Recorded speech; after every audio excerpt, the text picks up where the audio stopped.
Depuis quelques jours, la Maison de l'Enfance a redémarré ses activités et ateliers. Ce week-end, cela sera au tour du Môme Théâtre de reprendre le chemin des planches. Et il n'y a qu'à voir actuellement l'affluence dans les bureaux de la structure pour se rendre compte du succès rencontré par à la fois les activités mais également par les animations proposées. Entre les réservations des spectacles, les inscriptions aux ateliers ou encore la gestion du périscolaire, les employés ne chôment pas. Avant de revenir sur la saison du Môme Théâtre qui fêtera cette année ses 20 ans, RTV est parti à la rencontre du nouveau président de la Maison de l'Enfance, Lahachi Ben Alouache. Élu depuis le mois de juin, il souhaite travailler de la continuité. Portrait. Je suis enseignant en lycée professionnel depuis à peu près 11 ans. J'habite Romba depuis 2000 et j'ai grandi dans le secteur puisque je suis originaire de Moyenvre-Grande. Alors est-ce que c'est difficile de prendre les rênes d'une telle structure comme la Maison de l'Enfance ? C'est vrai qu'on a au départ une appréhension parce qu'on se dit, avec toutes les activités qui sont proposées au sein de la Maison de l'Enfance, c'est pas évident. Bon, à partir de là, on a des personnes compétentes au sein de la Maison de l'Enfance, le directeur, les différents animateurs, puis ils sont rodés. Donc moi, je suis arrivé, j'ai pris le train en route et puis ça s'est très bien passé. Au départ, j'ai fait beaucoup d'observations pour voir un petit peu comment fonctionnait un petit peu la Maison de l'Enfance. J'ai beaucoup discuté avec le directeur, avec les différentes personnes, les différents intervenants. Et à partir de là, j'ai décidé de continuer dans la lancée puisque tout fonctionne correctement. Les activités sont très demandées au sein de la Maison de l'Enfance. Et puis, je vais dire, on a pris le train en route et puis on continue dans cette lancée-là. La Maison de l'Enfance, c'est quelque chose, on a essayé de faire du diversifié, apporter une réponse un petit peu à la demande des Rambasiens et des Rambasiennes pour essayer un petit peu d'offrir aux enfants un panel d'activités. On arrive à répondre à la population de Romba par, comme vous avez dit, les centres aérés, les mercredis après-midi, les ateliers, donc on fait presque complet actuellement. Les spectacles sont cours de vente et on sait qu'on va tout vendre. Et à partir de là, notre plus gros projet actuellement, c'est le périscolaire. Le périscolaire est effectivement l'une des grosses nouveautés cette année pour la Maison de l'Enfance. C'est ici que les inscriptions sont prises et que se fait l'accueil des enfants en fin d'après-midi. Une nouvelle activité qui entraîne forcément des changements dans les horaires des ateliers. Au niveau du périscolaire, donc, ça n'a pas trop chamboulé les activités, les différents ateliers. On a simplement décalé au niveau horaire à partir de 18h, fin du périscolaire. Et sinon, toutes les activités ont été reconduites. Ça ne joue pas sur les centres aérés et ça ne touche pas tout ce qui est activité, spectacle et Môme Théâtre. Alors revenons maintenant au Môme Théâtre. Avant de vous dévoiler la programmation de cette saison, retour en arrière, nous sommes en novembre 1989. Je crois que c'était le 17, mais j'en suis plus très sûr. Et en tout cas, le spectacle, c'était un spectacle belge qui s'appelait Eldorado et qui était présenté par la Compagnie des Mutants. Et il y avait 90 spectateurs pour cette première séance. Alors quel souvenir tu gardes du début du Môme Théâtre ? C'était une nouvelle aventure qu'on lançait. On partait un petit peu vers l'inconnu et je crois que, je me souviens que ça a pris très rapidement. S'il y avait 90 personnes lors de la première séance, pour le deuxième spectacle, il y en avait déjà 140 et le troisième, on était au-delà de 200. Donc on a vite commencé à monter au niveau de la fréquentation. 20 ans et des centaines de spectacles plus tard, le Môme Théâtre est toujours là, et bien là, un succès qui ne doit rien au hasard. Je crois que c'est tout d'abord le travail qui a été fait ici. C'est un travail quand même de longue haleine, un travail de prospection, trouver des compagnies, trouver des spectacles.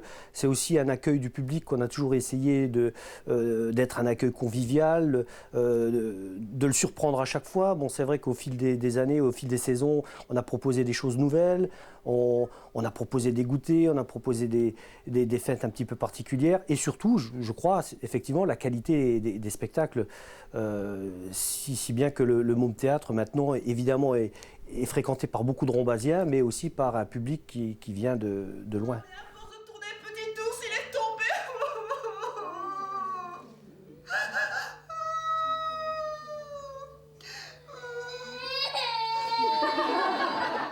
Est-ce qu'en 20 ans, les spectacles ont changé dans le fond ou dans la forme ?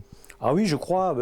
Je pense que comme dans toutes les matières, il y a des effets de mode, il y a aussi des choses nouvelles qui se dessinent. Moi, je sais que il y a 20 ans, il n'y avait pas de spectacle où la caméra, où la vidéo était présente, tandis que maintenant, on a vu les excuses de Victor, on voit plein de spectacles où effectivement les technologies nouvelles sont incluses.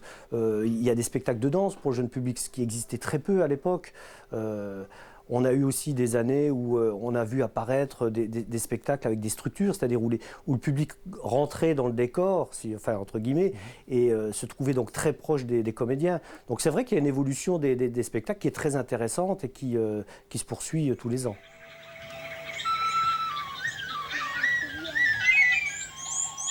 Quel est ton meilleur souvenir en 20 ans de Môme Théâtre? Il y Il y en a plusieurs. Oui, il y en a beaucoup. Hein. Il y a de belles rencontres avec des compagnies qu'on connaît depuis le début. Par exemple, la compagnie du Clan des Songes qu'on accueille encore cette année, je me rappelle qu'elle était dans la première programmation avec un spectacle qui s'appelait Contes souterrains, qui était un spectacle visuel et olfactif, donc qui était déjà très innovant à l'époque et qui m'avait beaucoup marqué. Il y a d'autres compagnies qu'on aime beaucoup, le Théâtre des Quatre Mains, avec des spectacles comme Charlie qui sont extraordinaires, toute une machinerie, un décor vraiment fabuleux. Bolu aussi des Quatre Mains. Bon, il y a eu plein de bons spectacles. Thérèse et Simon, un spectacle de cirque et d'humour qui avait vraiment remporté un très beau succès. Enfin, il y en a plein des spectacles qui m'ont laissé un très très bon souvenir. Et à l'inverse, est-ce qu'il y a des mauvais souvenirs? Oh, il y a quelques mauvais souvenirs, très peu, je dirais. Bon, on a rarement été déçus par les gens qu'on a accueillis, une ou deux compagnies ou un ou deux artistes avec qui les relations ont été, je dirais, moins bonnes que ce qu'on pouvait espérer. Mais en règle générale, il y a très peu de mauvais souvenirs. Je m'ennuie de ma prairie, des pissenlits, des cabrioles. Toi, personnellement, comment tu vois le Môme Théâtre dans 20 ans? Mais je pense que c'est quelque chose qui existe maintenant à Romba. Le Môme Théâtre est identifié à Romba, donc c'est un bel outil que la ville possède. Et je pense qu'on va tout faire pour le conserver et pourquoi pas, peut-être à l'avenir, lui donner une dimension encore plus importante. Place maintenant à la programmation de cette 20e saison. Une programmation avec de nombreuses nouveautés côté spectacle, mais aussi le retour des coups de cœur du Môme Théâtre, comme Mamémo, Cécile Bergam ou encore la compagnie du Jabron Rouge. Comme c'était la 20e saison, l'anniversaire un petit peu du Môme Théâtre, j'ai voulu aussi programmer des compagnies qu'on avait l'habitude d'accueillir pour leur faire un petit clin d'œil. Bon, c'est vrai que Nathalie Rock, elle n'est pas là depuis 89, mais je crois que la première fois qu'elle a été programmée, c'était en 93, et elle revient régulièrement proposer ses nouvelles créations. Cécile Bergam, je l'avais découverte à Avignon, et c'est vraiment une conteuse qui a beaucoup de talent et qu'on essaye de proposer régulièrement. Mamémo, ce sont des Belges qui font de la chanson, qui ne sont pas venus depuis un petit bout de temps et qui là présentent un nouveau spectacle qui est très intéressant. Donc on a essayé effectivement de proposer quelques incontournables, comme tu dis, oui. Et parmi les nouveautés, alors pour cette année, c'est quoi? Pour cette première partie de la saison, bon, je pense à deux spectacles pour les tout petits, 86 cm d'une compagnie qu'on n'avait jamais accueillie, la compagnie s'appelle Revient. Et en octobre, 1000 morceaux de moi, là aussi pour les petits, avec une compagnie qui s'appelle Aka Anthropo et qui vient de Bretagne. Donc ça, c'est des spectacles nouveaux. Il y en a d'autres. En ouverture de saison, un humoriste qui s'appelle Rafistol qui va présenter un spectacle très déjanté, plein d'humour, plein de poésie. Voilà, je crois que j'ai fait le tour un petit peu des spectacles. Et puis un spectacle de chansons aussi, Le Secret des Brumes pour les plus grands, adapté d'un roman. Donc ça raconte à la fois une histoire et c'est un vrai spectacle de chansons avec 4 musiciens, des super lumières, des lumières, des éclairages superbes. Donc c'est vraiment un spectacle pour les grands.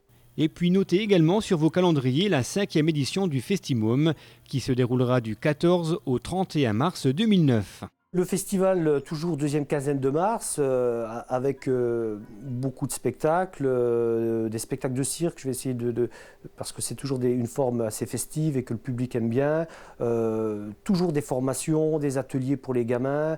On va essayer de construire une exposition avec les enfants qui fréquentent la maison d'enfance, une exposition de marionnettes à partir d'objets de récupération, de vieilles bouteilles, des vieux bidons. Et je pense qu'on va essayer de réaliser ça pour le festival. Ça sera quelque chose d'un petit peu innovant à l'occasion de ce festival. Et autre innovation dans le cadre de cette programmation, c'est le Môme Théâtre en balade. Donc là, c'est un petit peu un coup de pouce qu'on veut donner aux compagnies régionales. Et on propose donc au lieu de la région d'accueillir une compagnie à un coût relativement abordable. Et cette compagnie viendra présenter un spectacle et faire toute une animation autour de ce spectacle. Ça s'appelle donc le Môme Théâtre en balade. Et il y aura toujours l'école du spectateur. Et l'école du spectateur, en lien et en collaboration avec la Ligue de l'enseignement, là c'est une programmation qui se déplace dans différents lieux, dans des petits villages ou dans des petites villes qui n'ont pas de grandes salles et qui n'ont pas l'habitude d'accueillir des spectacles, mais qui, par le biais de l'école du spectateur, peuvent profiter de notre programmation. C'est donc un programme chargé qui est proposé cette année par la Maison de l'Enfance.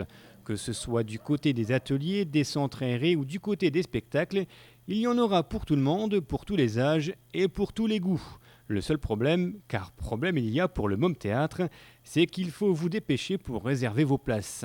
Et pour cela, un seul numéro, le 03 87 67 74 79, ou rendez-vous directement à la Maison de l'Enfance, rue de Villers. Mais il croque les pages, toutes les pages que tu vois, c'est les rats et les souris qui les arrachent.